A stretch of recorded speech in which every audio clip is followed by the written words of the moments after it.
Barundi kubera iki twizeye hamwe abasoda ba kera n'abashasha bavanganye, abapolisi ba kera n'abashasha bakavangana, kubera iki twizeye ko batazokatagurana mu ijoro, kubera iki twizeye yuko igisoda kizobaho kigakomera, kwa twaravyize kandi n'uyu munsi murabona ko byakomeye, birakomera, biragenda neza. Hari igihe twavyizeye turatuza n'umwana wawe uramurungika araza gucangana na babandi baracangana na babandi, turavyizera none nimubona ko vyakomeye.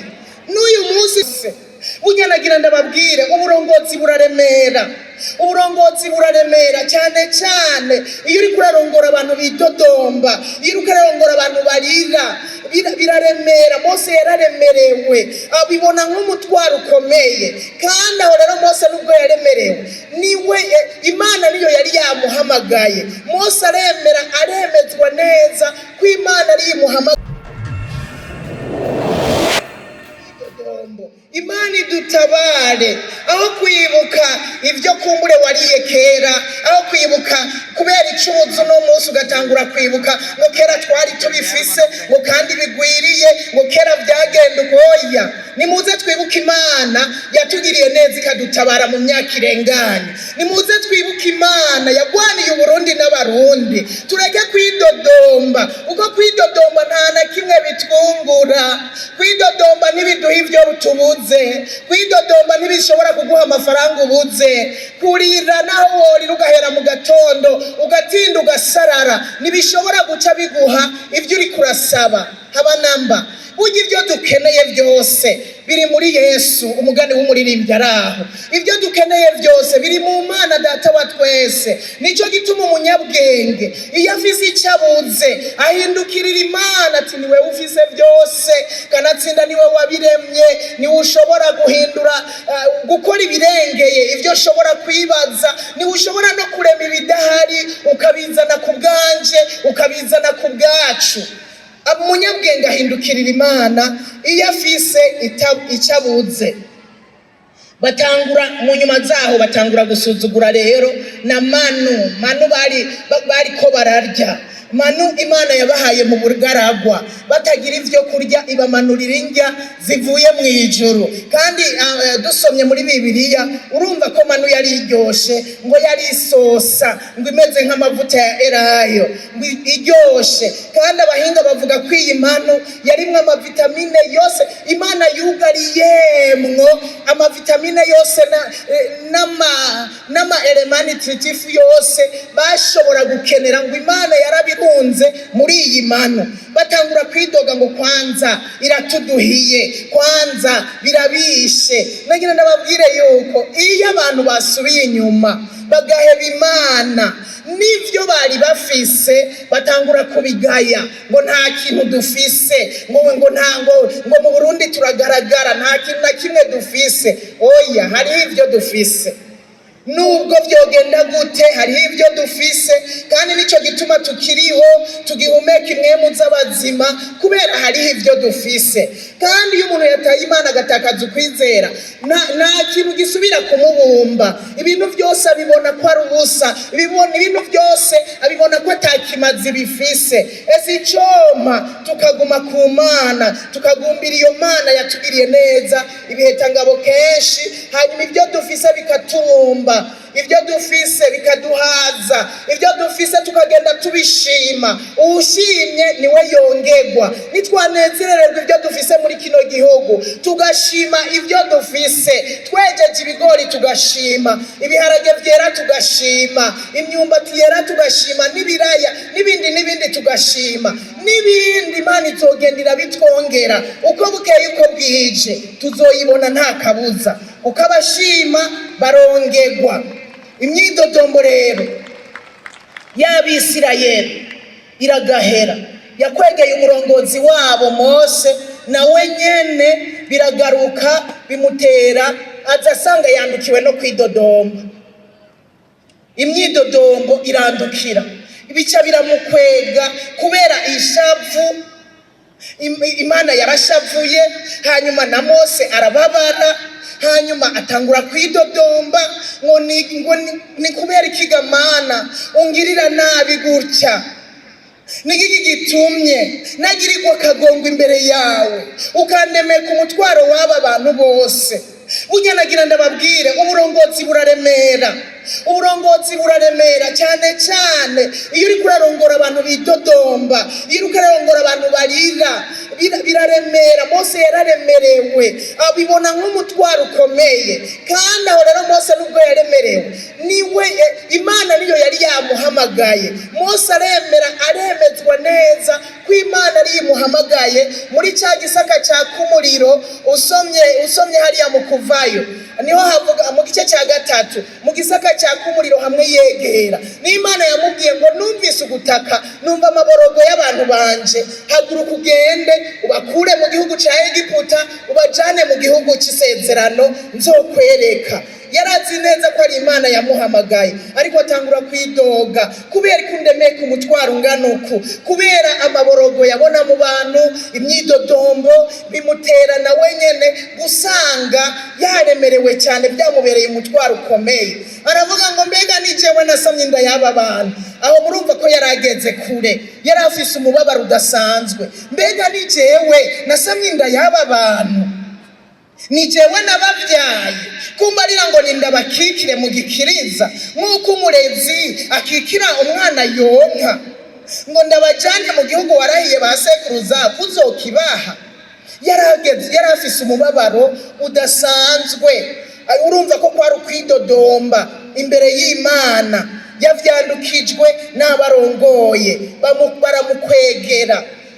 bamukwegera nawe gusanga yidodomvye. Muri uwo mwanya nawe nyene asa n'ukumenga atakaje ukwizera, muri uwo mwanya nawe nyene asa n'ukabonye ko bigoye, umengo ntazoshobora gushikana abantu buhoraho mu gihugu cy'isezerano. Ariko yarabitewe n'iki gihugu cyose yararongoye, aba bantu yararongoye, gushika habwira Imana ngo ndapfa umunyica. Murumva ko byari bikomeye, ngo ndapfa umunyica. Urazi umuntu gushika hagera havuga nopfuma mpfa aho ko ndongora aba bantu, aho ko aba bantu mbandanya kuba umurongozi wabo, nopfuma mpfa. Murumva ko byari bikomeye, murumva ko byari bimugeza ahantu. Imana idutabara abarundi, idutabare kwidodomba, ntituzosange byakwegeye abaturongoye. Imana iramwumviriza, irumva ko babaye by'ukuri, ikiramubarira gutoranya abantu 70 babakuru kandi babarongozi, kugira ngo abazane imbere y'ihema abahagaraneho nawe. Aba bantu rero nagiye kwibuka sanga ni babandi, aba bantu babakuru, no kuvuga bakuze, ariko kandi babarongozi, nagiye gusanga ari babandi yari yashizeho muri cya gihe sebukwe Yetiro yamuhanura gushiraho abarongoye 100, 150, 10. N'aba barongozi yari yashizeho. Aba barongozi rero baramubwira ngo nanje mpava manuka mbonanireyo nawe, nabiri mwemu kuri wewe ndayibashireko nabo, kugira ngo bazofatanye nawe uwo mutwaro w'abantu, ureke kugenda uwureruye wenyene. Aya majambo nayasomye nagiye gusanga kumbe by'ukuri babarongozi nubwo yabashizeho ngo bamufashe kurongora ibihumbi amajana, nubwo yabashizeho yarabashizeho, mugabo usomye neza ntibigeze bamufasha mu burongozi, ntibigeze bamufasha guhwamika abantu, ntibigeze bamufasha guhanura abantu, ntibigeze. Imana yararavye isanga umutima uri muri Mose, babantu nabo bafise, hanyuma isanga ntibigeze bamushigikira. Umuntu arashobora kwibaza ngo ariko aragenda imigwi mito iriko iramushigikira, ugasanga nahoshwi yarabandanije aragenda. Babarongozi ntibigeze bamufasha, kuko nibo bari kumufasha guhwamika aba bantu batanguye kwidodomba, nibo bari kumufasha kubahoza aya marira batanguye kurira, ariko navyo bakoze. Hanyuma nico gituma Mose byamuremereye, umubera umutwaro ukomeye. Igihe cyose umurongozi wo hejuru abo hasi barongora bake bake batamufashije, ndababwije ukuri yisanga byose bigaruka kuri we kandi bimubera umutwaro ukomeye cyane. Nibyo byabaye kuri Mose, niba hariko baramufasha. Rero natwe biradusaba yuko tuza turabwirana amajambo yo gukomezanya. Hanyuma yandikiye Abaroma yababwiye ngo dukurikire iby'amahoro n'ibyo gukomezanya. Mu gice cya 14 umurongo wa 19 yariko arabahanura dukurikira iby'amahoro n'ibyo gukomezanya, nidukurikira iby'abidodomba, nidukurikira iby'abarira barondera ibyo bakeneye mu kurira no kwidodomba, ariko reka dukurikira iby'amahoro, dukurikira ibyo gukomezanya. Duhuriye hanaka tuvugana iby'amahoro, tuvugana ibyo gukomezanya. Duhuriye mu nama kanaka tuvugana iby'amahoro, tuvugana ibyo gukomezanya. Mbere nitwahurira no mu manza tuvugana iby'amahoro, aba ari byo tuvugana igihe cyose, be n'ibyo gukomezanya. Ndabizi neza bizogenda bire mu kwizera mu bacitse intege, bizogenda bire mu kwizera mu bantu babona umengo noneho nta byizigiro bagifise bya kazoza. Ibyizigiro bya kazoza birahari. Dukomezanye tubwirana ko imbere ari heza, dukomezanye tubwirana yuko Imana ishobora guhindura ibintu. Erega aba bantu bagumye mu Mana bakayizera nibo bashobora gukomezanya bakavuga bati ejo ni heza, kuko baba bizera yuko iyi Mana ishobora byose, n'ibidahari ishobora kubirema. Mbere bakibuka yuko ishobora kurarurarira hanyuma mu gatondo impundu zikavuga. Ibyo nibyo baganira aba bavugishwa n'Uhoraho, aba bantu bari kwimwe mu y'Uhoraho, nibyo baganira byo guterana intege, byo gukomezanya, nibyo baganira. Hageze rero ko duhanura, naho nyene no guhanura navyo nyene birakenewe. Ndibuka Pawulo abihanura Timoteyo yuko mu burongozi yaragiyemwo akwiye guhora agavye mu gihe gikwiye no mu kidakwiye. Nivyo yamuhanuye kubera yarazi yuko ashobora guhura n'ibimugerageza n'ingorane. Aramubwira ngo uhora ugavye mu gihe gikwiye no mu kidakwiye, uhane, wihanize, uhanure mu kwihangana kose no mu kwigisha kose. Biradukwiriye iyo duhanurana, duhanure twihanganye, duhanurane mu kwihangana kose, uko ari igihe umuntu ahanura nawe agaca agira ukwishavu rigize. Oya, duhanure twihangana.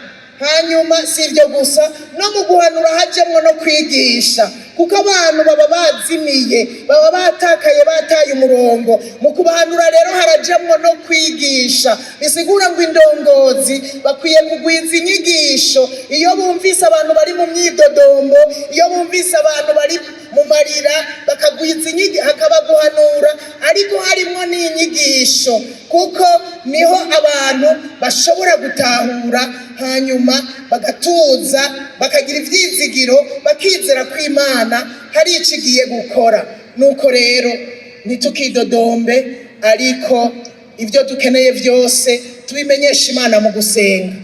Ibyo dukeneye byose tubimenyesha Imana mu gusenga.